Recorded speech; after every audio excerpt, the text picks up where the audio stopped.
Okay, hello mga kapako malalabay manunuklas at ito na naman tayo sa ating, well, in a sense, movie review, but also in a way, this is a testing of our mic kasi nahulog na naman siya and sobrang lala nung hulog niya. So we'll just simply try.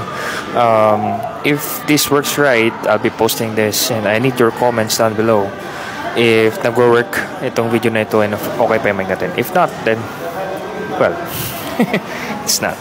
So what are we talking about? Medyo emotionally entangled pa. Quantum entanglement. Yung emotion natin sa movie na pinanood natin, it's Fiber Cups and Romance. Starring Julie Montes and starring Alden Richards. And medyo, sadly, medyo, in a sense, relatable. Hindi lang ako naniwala dun sa rating niya na PG kasi well most of the time pag PG ang rating hindi na seryoso dito sa Pilipinas, hinaya lang yung mga bata manood, but it's heavy PG. It's really need, kailangan talaga may magulang na magpapaliwanag dun sa bata na kung may manonood lang na bata, but also at the same time if it's also a good movie na mapanood ng mga kabataan in the essence of maunawaan ang seriousness ng isang relasyon. Na isang relasyon na hindi lamang pinapasok mo for the romance, for the love, for the sex, or other emotions, but it's commitment.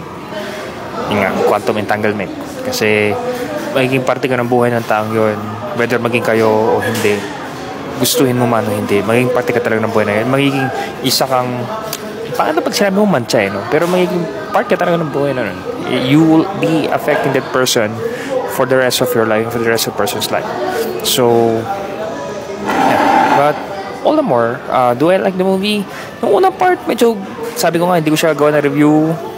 But, as the movie progresses, umabot sa punto na gusto ko talaga siyang gawa na review. Because the cinematography, some parts, the growth of the character is magaling talagang actress si Julie Montes, magaling talagang pogi talaga si Alden. Kahit sumulagay yung camera talaga, ito umiiyak na siya, pogi pa din. Ako pag umiyak ko, hindi na eh. Diba? Kung napapansin mga videos ko, pangit yung mga irap-irap na matayin, wala eh, hindi talaga. Pero yung part na yon na kaya mong umiyak, yung talagang luha, in real life kaya mo siyang gawin, maluluha ka talaga in the moment. But in acting, it's something hard if hindi ka invested dun sa scene, if hindi ka invested dun sa character. So that's also another one. Do I suggest people watching it? If you are old enough to understand, to really allow God to help you in that emotions, and also in the same way talagang hayaan to be led and talagang serious sa relationship din, yes. But if you are young, hindi mo pa naunawaan, lalo na sa first part, ang daming sex scenes na sa first part. I hope hindi siya spoiler alert, but yeah, something na talagang kailangan natutok na magulang if bata manonood. Pero if someone na working na, someone na naunawaan yung situation, then yes, it is something. And why I'm doing it here? Para may iba lang. I'm doing it here. So yun lang, some quick lang. And yun nga, relationship is something really, hindi mo siya basta pinapasok lang. It's something serious, something you really need commitment, something you really, hindi siya ganun lang. Parang ang dali lang natin punta ka lang doon, tapos sabay ka. No, it's not something like that eh. Meron may epekto doon sa tao. Whether bad experience, good experience, ano pa. Tapos, yung theme song. The theme song lives. Dati hindi ko siya pinapansin, pero nung napakinggan ko siya at namnam ko yung lyrics, it's a good song.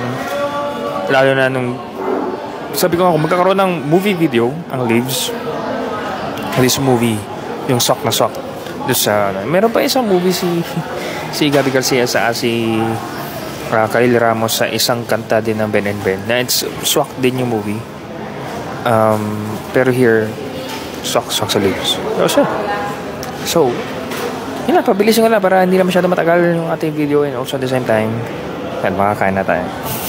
Pero yan, hope na okay yung ating mic, and if that's good, then okay tayo. Okay.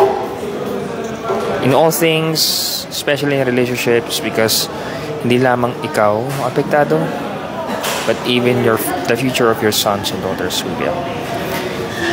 Kaya be serious when it's come to relationship. Lalo na dapat pares kayo may relasyon sa Diyos, pares kayo nag-go, sige talaga yung center, and talagang you know, there's commitment, there's communication, napaka-importante ng communication, napaka-importante ng commitment. Kaya nga yung vow, diba, through sickness and health, poor or riches, katang mangyari. So, pero iba talaga. I see marriages work and not work.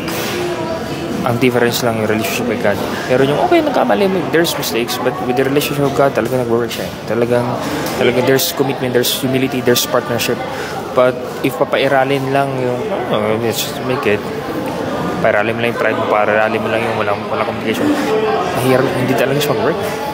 Hindi nga, hindi lang kasi kayong dalawa affected eh. The people around you, your families, yung family sa kabilang side, yung mga friends nyo, madaming affected. It's